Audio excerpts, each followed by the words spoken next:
Perfect. Well, hi Caitlin, how are you? Good, how are you? I'm great. So my name's Ryan Schaper. I'll kind of give you a little background about myself and why I reached out. But so I just graduated from the University of Kansas, Rock Chalk. I was a sport management major and kind of wanted to get into our athletic program early on in my career. So I kind of did that at the end of my sophomore year, being game day staff and just doing like kind of starting off a little, but ultimately my senior year, I was in our development office as an intern for my last semester for so this past May when I just graduated. So from January to May, I was 8 to 5 in our development team, kind of helping them out and planning a lot of events and a lot of stuff for this upcoming football season, and kind of just keeping track of the little things that's on that donor relations side, which is like donor portfolios and tracking kind of the donations that come in and like getting those thank you notes out and stuff like that. But so in between that and recently, I just accepted a job back at KU for Legends ticketing and fundraising. So I'm going back in a couple weeks. But in between that kind of buffer time between graduation and getting that job, I was like, how can I capitalize on working at KU and being in our athletic department? And how could I network more? I got a good base at KU and I loved everyone there and they were all awesome to me. But how could I reach out to more people and kind of get their opinions and advice and guidance throughout their career? So I kind of started this podcast thing as a passion project, and it's been going well. I've done about 15 or so of these kind of interview type conversations, more just free flowing conversations where I would just like to pick my guest brain. So in your sense, like your career and how you got to where you are, and just the successes and trials and tribulations of your career. So it's great to have you on, and I appreciate you taking the time for someone you didn't really know. No, I'm happy to help. That's awesome. Yeah, thank you. So we'll just get right into it. Just popping into your career. A bachelor's at Mississippi State for communications, public relations, and then a master's in education at OU. How did those two degrees kind of help you get to where you are now and like the athletic field? Yeah, I think Mississippi State is probably the best place that could have happened for me. I think I got a lot of opportunity there, but just on the school side and the degree side of things, I really wanted to. I actually started pre-med. I was pre-med for 2 years, and then did an internship with the minor league baseball team and fell in love with it and was like, okay, I think I want to do something along this route instead. So pushed through a PR degree in 2 years, did a marketing minor with that in the business school, and really just learned a ton. Their PR was a lot more, design based, and learning, all the Adobe stuff and kind of learning a lot of, social media marketing and things like that. And this was, I don't know, 2015 or so. So before things were really like super big in that kind of world, I think everyone else with a PR degree was still doing a lot more writing and kind of more so media relations kind of stuff. Yeah. So we learned a ton about that, of course, but it really kind of went into, branding and what does that look like for you, and branding yourself and branding who you're working for. And it kind of just really changed my perspective on what that looks like with a sports team. And so everything that I was taking was kind of applying it to that, since I knew that that's what I wanted to do. And so got plugged in with different internships in school, but started in athletic marketing at Mississippi State my senior year. So it's never too late to start doing anything like that, and fell in love with it. I was like, this is really cool to elevate the brand, and figuring out ways to really take what I was learning in school and implement it across the board for representing the athletics department to a fan base and what that looks like for them. And so that was really cool. My boss at the time there had gotten her master's degree at OU. I actually grew up an OU fan. My dad went to school here, so it's like definitely on my list of places to look at for grad school. And so applied and went through the interview process, fell in love with it, came here sight unseen, and was here for 2 years, mostly doing community relations at first. Mm-hmm.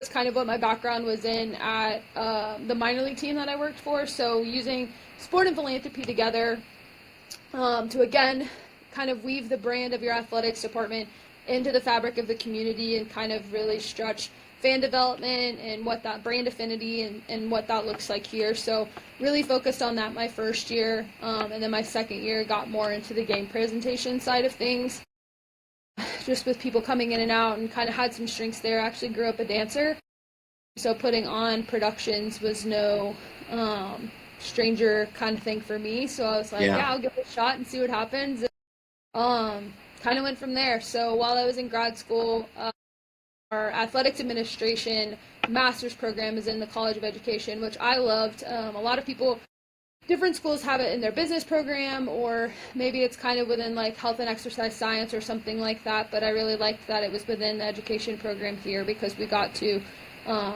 graduate with a master's in education, which allows us to teach. A ton of our staff members teach on campus in either the minor or the major program, which is really cool. So that's something hopefully I'll get to start in the next year or so. Yeah. Teaching a marketing external engagement class on campus. So really fortunate for those opportunities on the school side that helped me get to this point. Yeah, so your director, first off, it's just doing this. It's so cool to see like the different backgrounds of people, and just having interviewed a couple other people. It's like they came from like not even sports and stuff, and then other people come from like direct line of sports. And like you said, you were pre-med at the time when you first started college. So I find it like it's been the best thing of like people come from all sorts of ways to get into sports, and it's not just you have to go to school for sport management like myself or like something like that, but you can just go through different avenues and stuff to get to a high role in college athletics. But director of fan engagement and event presentation at OU, take us through kind of a day in the life. Obviously, it's not like every day is the same, and especially football season coming up, I'm sure it's ramping up and a lot of productions going on. But take us through what you're working on right now and what's life been like. Yeah, I've kind of been fortunate since I've been here. I've kind of grown through their rankings, which has been awesome. So at some point, I've overseen every sport we have on campus, which is pretty cool. Nice. But right now, I'm the director of fan engagement presentation. We just switched that title on July 1st, so I'm still getting used to that. But yeah, it's really cool. I think, like I said, my background and my strength has always been in putting on shows and putting on game production. And it's not just writing a script and checking off boxes for sponsors. It's putting on an entertaining atmosphere that the athletes can thrive in and that fans want to come back to. And so that's kind of always been my mindset and coming into work every day. So yeah, the best part is that no 2 days are the same. There's some days where I come in and I'm at my desk writing scripts, and there's some days where I don't even make it to my desk because I'm out and about doing different things. But it's really cool. I oversee our football, gymnastics, and softball game production, which is really cool as the first female to run OU's football game production. So I don't take that opportunity lightly either. But this will be my 4th season with football. And then I'm on year 6 with softball and 5 with gymnastics. So not too bad. Got a couple rings out of it so far, so not complaining. But it's really awesome. I think just working with the programs and figuring out what motivates them, what gets them energized on game days, really getting in touch with the fan bases. I think something unique to us that we didn't have really at Mississippi State, where people were Mississippi State fans. They didn't really care what sport it was, what was going on. But that's something here at OU that we're trying to get to. I think we've kind of grown our fans over the years before I've gotten here, where there's like basketball fans and softball fans and football fans and whatever. And so we're just trying to make Oklahoma fans. So really trying to push cross promotion at every sport. So you'll see gymnastics come to basketball and basketball come to baseball and baseball go to football and all these different things to really get them intertwined. Football in the off season is great about going to all these different sports. They're like at men's gymnastics all the time and tennis all the time and different things like that. So that's something that's been really cool over the last couple of years to really grow just not only the culture on campus, but the culture within our fan base, for everybody to just kind of be a fan of everyone. So of course we worry about attendance, and there's a lot of strategic initiatives that go into that, and the theme nights and collaborating with different departments, whether that's ticketing or graphics or video board or anything like that, to really for everyone to be successful. But what kind of music are we playing? How can we utilize our MCs and PA announcers as a part of the game a little bit better? What are we doing on the video board that can be more interactive into leading fans to be more engaged with what we're doing? So every day it's a problem to come in and solve, which is really fun. It's like putting together a big puzzle, but that's kind of the day-to-day. So right now, I'd say end of July through December is football, then gymnastics kind of picks up November through April, and then softball starts in February and goes through June. So everything kind of overlaps for me, but it's a fun puzzle to juggle. Yeah, I know for sure. It seems like you're always on the go, always busy. Speaking of trying to sell sports, I mean, that picture behind you could just sell me, and in a sense of like just the show and how football goes. It's a big honor that you are the first woman to lead production for football there. So that's huge. And how do you carry that, and what goes through, kind of, you mentioned it a little bit, but what goes through the production for a big time event like football? Yeah, it's a lot of things, but I think collaboration is the number one thing, and just making sure everybody's kind of on the same page, making everyone's life easier. I feel like that's kind of where I've kind of put myself in, making sure like our video board people have enough time to execute what they need to do for them to be successful, which means staying on top of sponsorship and keeping them ahead of the pace, for that way everyone can be where they need to be, and giving deadlines, communicating often, things like that, so everybody feels like they're in a good spot. But not just on the kind of administration point, but just making people feel excited and engaged and important. We work with our band a lot, and just showing our appreciation to them, and same with our spirit programs. Like, we couldn't do our game days without them. So a lot of communication with them, and just kind of hearing their feedback and how they feel like they can be impactful, and giving them their opportunities to shine.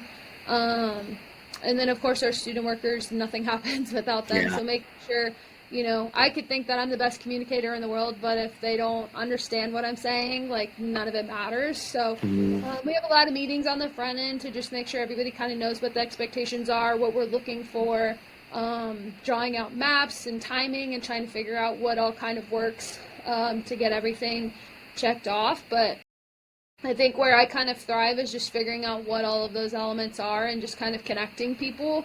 And in the end, of course, I get to call a show, but everything runs a lot more smoothly whenever everyone has input and you're kind of working all together. And so that's kind of the best part. Yeah, I believe you guys just won an award too for best overall production. So obviously doing something right. Yeah, that was pretty neat. Yeah, that's awesome. I don't know how much this would affect you, but the kind of transition to SEC, I don't know. Like, with production-wise, it could be ultimately a little similar. I don't know, but walk us through what that process was like when you kind of were hearing, oh, we're going to the SEC. That's pretty cool. Yeah, we're pretty lucky. Just kind of having I think we had like a 2-year notice and thought it was going to happen. And so kind of had that time to really build out, like, what do we want, July 1st to look like, but what do we want that first season to look like for all of our sports. And obviously softball being super competitive, gymnastics being super competitive in that conference, football, of course, basketball, we've been playing Arkansas for a while, but we hadn't really played a lot of these other teams. And so what does it look like for us to come in and make our first impression on these new fan bases and these new teams coming in and things like that? And so it was really cool to be a part of like the 2 years of just transition conversation and what that looks like for us. And so I think everybody kind of understood that, this conference is about tradition and we fit in really well there. So telling the story of our traditions was a huge thing for us because, again, we have new fans coming in, new teams coming in, and just really wanting them to understand what it means to be an Oklahoma Sooner. And so kind of got to do a history component and storytelling piece throughout the year last year and kind of be like, we're not the new kids on the block. We've been here. It's just new people. And so, yes, we're new to you guys, but like, we're not new to winning. We're not new to championships. Really too different for us. And so really wanted to rely on those morals and that we're always going to be competitive. And so That was a really cool thing. We sent the schooner around to every SEC town and campus and got a lot of footage for that. And that video won a lot of awards, which was really cool. That was a huge project. Nice. Sending them for about 2.5 weeks across the country to all different kinds of places. But as far as our game production, I think just taking it to the next level for our fans who come every day, for them to see what a difference that it was going to be, that we could, compare and be the same as the Tennessees and Alabamas of the world. Like, we're not going to be any different. And so we really wanted to go and see what that looked like. I think we did a lot of site visits just to kind of see where we are the same and different, what our arenas look like compared to theirs. So a lot of our staff members were taking trips to different football, basketball, gymnastics, baseball fields, things like that, to see where we have opportunity to grow, but also like what the expectation is of SEC fans, but also where what our fan base can contribute to that as well. So it was a really cool opportunity to get to be a part of the transition. I'm excited that we're no longer the new kids. We don't have to do all the pomp and circumstance because everything just felt so new. But we'll be welcoming new fan bases for a while. Like last year, we had 4 SEC teams come here. This year it switches our home and away schedule, and then next year the next wave of people will come in, and then the next year it switches again. So over the next 4 years or so, like, we're going to have new people here all the time and just showing them what it means to be an Oklahoma Sooner. And so it's a really cool opportunity. You don't get to be the new kid forever. Getting to show them what it's like here in Norman. Yeah, you mentioned you're not new to winning, and I can attest that as a KU fan, you guys are not new to winning. I'm still pissed about that Caleb Williams kind of handoff thing he had on when you guys played us in Lawrence, and on that 4th down, I remember I was at a bar just like screaming at the TV, but surely it should have been a flag or something. But it's really cool to see that it's almost like a new puzzle piece, or like a new puzzle to do, and you're going on the road to new places, and honestly the best of the best in the SEC, so that's cool that you're getting to experience that. What's it like, kind of the traditional, Oklahoma's obviously a very traditional college and traditional university. What's it like to kind of be embedded into that culture and the tradition at Oklahoma? Yeah, I think when you step on campus, you just kind of know, like, things are different. Like, everyone, we have, at least in the athletics department, our values. We call it Sooner Magic Values, and Magic's an acronym for masterful, accountable, gracious, inclusive, and competitive. And so I think when you come here, like, you're just striving to be the best, like, at all times, whether you're a student or a professor, or working in the athletics department or a student athlete. Like, you come here and you wear the crimson and you wear the U on your chest, and it's just different, right? Like, I think there's probably a handful of programs, that you can think of that not just football, but their athletics department as a whole is competing for championships every year. And so to be a part of that legacy is really awesome. And so I think, like, for our students, when they come here, like, they know, like, this is different. It's not just going to college. It's not just joining a sorority. It's not just anything. Like, your Saturdays are a part of your week, and going to the basketball games is just as important as going to class. And so it's been a really cool thing to be a part of and grow the brand. But it's definitely a different kind of feeling for sure. Yeah, so you just had I believe it's called Meet the Sooners Day, which I was kind of looking into, I think just recently, like this week or last week. But talk us through what that is, and obviously you've been working it for a while. So what is that event, and how does it kind of come about? Yeah, Meet the Sooners Day is our fan day, essentially. So our football team comes out, they sign autographs for a couple hours, our coaches come out. So we've done it the past few years. We've kind of narrowed it down to be more of an exclusive event. So it's for our Kids Club members and our One Oklahoma members, which is our NIL collective. If you're a member of either of those, you can join at any time. But if you're a member of either of those, you get to come out and enjoy that experience, get to hang out, talk to the athletes, different things like that. It's definitely a pretty cool thing. This is my 5th one, I guess, because of COVID. We didn't do 2020, 21, 22, I think, but started it again 23, 24, 25. And then I did a couple when I was in grad school as well, because I left and came back. But But yeah, it's really cool. It's the best to see the kids like meet their heroes. It's really cool to see Yeah. like the players like get to realize like the impact that they make. Like they think they're Hmm. just putting on a jersey and going to catch a ball, and they like have no idea that like people's emotions like Yeah. live or die on whether or not they catch that ball. Like it's a pretty big deal. I think it's kind of their first glance, especially with the transfer portal and how many people are new every year right now, and so getting to see them who may have come from a smaller school realize how big like OU football is. And so it's one of my favorite events because you just get to see little kids meet their heroes, and then you get to see the Hmm. players really take in like Yeah. this is our first like real thing, like this is it, we're here. So it's pretty cool. Yeah, it seems like an awesome event for both fans and the players alike, and kind of bridging the gap of like this new NIL era, and then a rich tradition like OU and all of its like I mentioned like rich tradition. How do you like that event and stuff other stuff like how do you bridge that gap of hey, we got to keep our traditions, but we also need to kind of evolve with the time and add new elements. Yeah, I think like things are just becoming more exclusive. I don't know that things are as open to the public as maybe they used to be, which Hmm. is honestly better for like crowd control and fan experience, to be honest, because we kind of have a better idea of how many people are showing up and different things like that. They get more Yeah. out of it because they know, it's not going to be like crazy thousands of people. I mean, like Yeah. probably 2,000 people, but like crazy amount of people that they're going to be like fighting for attention, and they may or may not get something and things like that, because I think that's how it used to be.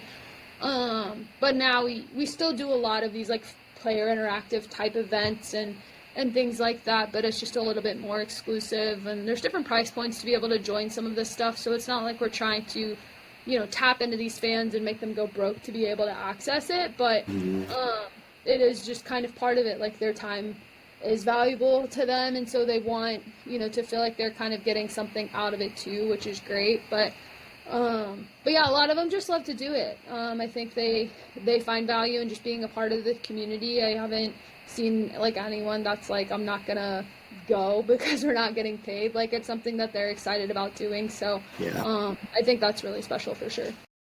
Yeah, it's cool to see that everyone's pretty much bought into that, and obviously it's getting a little bit more exclusive. But like you mentioned, there's a lot more pros than cons. But if money wasn't a factor, what new fan experience would you want to do personally to be like, this would like put us over the top, or this would just be like absurd? Yeah. Ooh, good question. If money wasn't an option, for football or just in general? Just in general, it could be any sport. Hmm. I really love lights and seeing what all they can do. I think the light up wristband things that you see at concerts are really cool. You can spell stuff out like in the stands with them. You can kind of make them, move and interact with your game day. I think that's something that you could use for sure. It could spell Um, out on one side boomer and the other side sooner. That'd be cool. yeah, so there's so much you can do with those, which so I just feel like you get more bang for your buck. So it's expensive, but at least you get to like do stuff throughout the game, and it's not you stale. Like I would say drone shows, but it's like you have like 10 minutes to do it, and then it's Yeah. like over, and you can't do it inside. So I'm like, I don't want to deal with that, but which are cool. Don't get me wrong, but Yeah. I would say probably something with like lighting or something like that. I think there's just a lot you can do with it, and it is impactful. Hmm. Like let's see, connections and kind of like working with others and teamwork. You mentioned how important that was to you and to your staff in general at OU. What's it like to be on the side of like, oh shoot, like one of my good friends is leaving, or they got a promotion elsewhere or something. But what's that like? I know it's got to be pretty hard. Yes. So kind of the weird thing of how, I mean, I've been here. I'm about to start year 6 full time. It's my 8th football season, which is crazy. But I've outlasted everybody, so it's like a weird thing that like I got here in 2020, and then everybody left, which was super sad because it was like all the people that I worked with in grad school, and Yeah. so I was like, okay, like where did everyone go? This is kind of sad. We got a new staff in. Well, there was a year that I was running everything by myself with our GAs, and that was tough. And then we got a new staff in, and then it rotated again. And so we've had our current staff complete for about a year. which is awesome. I think there's obviously greatness and continuity, especially for our coaches who don't want to have to like reiterate their hopes and dreams for the program over and over. But I think at the same time, there's a lot of value in bringing in new ideas and new experiences and things like that. So it's great when people leave because they go on to better in things. Like I'm not going to stop them from doing that. That's always super important. But I do, I do get that. I've just been fortunate that I've had those opportunities here. Yeah. See the value in what I'm doing, and they are willing. I started as an assistant director, an associate director, and then director, and then kind of upgraded again with our new title and job roles that started July 1st. And so, just really thankful for the opportunities that they've given me in taking on football. I started when I got here with just soccer and softball, so we've grown quite a bit over the years and taking on different things. And so, it is just an ever-changing landscape. I don't think anybody really stays for more than 2 years. They kind of move on to chase the next thing and grow in their craft. And you start with the soccers and volleyballs and tennises, and then you grow into running basketball and football and things like that. So people are going to take the opportunity, what that looks like for them, and also to live where that is. Like you have to be open to moving wherever that looks like for you. I mean, I'm from Florida. I went to school in Mississippi, came here for 2 years for grad school, then worked in the pros in New Orleans for a year, then came back. So you have to be open to moving, and just kind of being a part of what can grow you and who can grow you, and being a part of that team and taking those opportunities when you can get them. So I'm never going to fault anyone for doing that, but it is nice to have people here for a little bit. Yeah, I bet it is. I think that flexibility and adaptability is kind of two words that would go with that. You mentioned the 1 year of you kind of running the show by yourself with some grad students. What was that year like? And I'm sure it was just hectic. Yeah, it was brutal. I'm gonna move because my computer's about to charge or not to charge, so I don't. No, you're good. Um, it was a lot. I think looking back on it now, it was probably the most growth that I could have ever asked for. I think I'm better at my job because of it. I got to work with a whole lot of new coaches that I hadn't worked with before, which was nice. Just kind of getting to know their experiences and things like that. I have no idea why. But at the same time, like you can only stretch yourself so thin. Like there's only so many hours in the day. There's only so many things you can do. Like while every game is important to every coach, like if I have 3 basketball games and a gymnastics meet all in 7 days, like something's gonna have to like give. And so, while it was, I was doing the best that I could, just like drinking with a water hose, at you. But I also got to work at a bunch of different sports and kind of learn different personalities and learn how to delegate. I wasn't really a delegator before. So just a lot of different things that came with it that it was like, stressful, of course, and time management you learn. And I thought I was pretty good at before, but like you have to take the time for your mental health and physical health. I think I struggled a lot through that year. And kind of on the backside, I think I learned all of this of like once we started getting a staff being like, I can't do that again. When you're 25, 26 and you're young, it's like you can do anything and you feel like you're just going to be able to get through it and it's not going to last forever. And then a month turned into 10 months and it's like, okay, now I haven't slept like a full like 5 hours in 10 months and you're going crazy. So it wasn't ideal for sure. I don't wish it on anybody, but I think at the same time, you're not alone, and the rest of our staff outside of marketing was there to pick me up along the way. I think I built a lot of relationships and connections with different staff members and people on campus to help me be successful. While I couldn't necessarily delegate to them, they were super there for me in other ways that they could, and trying to take what they could off of my plate, whether that's the fire marshal or whatever. Like, I'll take care of your pyro permits, like don't worry about it. Or if it's a giveaway company being like, send me your theme nights and I'll find giveaways for you, like don't worry about it. So like things like that, that like was just like they were helping manage my calendar for all the things. And so definitely grew a lot in just relationship building, but also just trying to figure out, what do I want from this? What am I good at? And how can I help with those strengths? And like I said, I think just connecting people So like instead of all of it coming back on me, like let's put everyone in a room together so everyone kind of knows what's going on. And so then, if something falls through the cracks, there's more than one person to pick it up, so it's not just me. Yeah, I think it's important to lean on others, especially in a hectic time like that, like you mentioned. And it's cool that you had that community around you where other people outside of the athletic department was helping you out, like you mentioned, the fire marshal and stuff like that. That's super cool to hear, and that you weren't alone, like you mentioned. But just a couple more things, Caitlin. Thank you so much for taking the time for me again. This has been awesome. What skills or experiences, like you mentioned, maybe being in a situation like that, what skills or experiences would help someone to be in your shoes and to be at your position? I always say be adaptable and figure out where you can be an asset.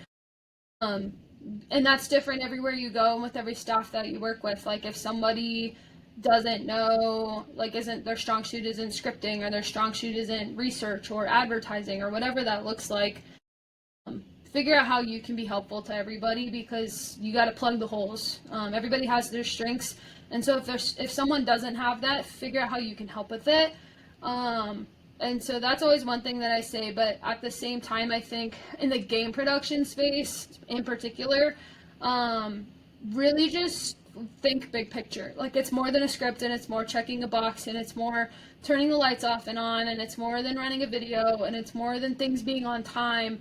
It's how you make someone feel, and how can you generate that excitement in the right moments as often as you can. I think, something big happens and you go to a really boring sponsorship stuff, like you still have to get that in. You have to figure out a way to make that happen, and you have to be adaptable again.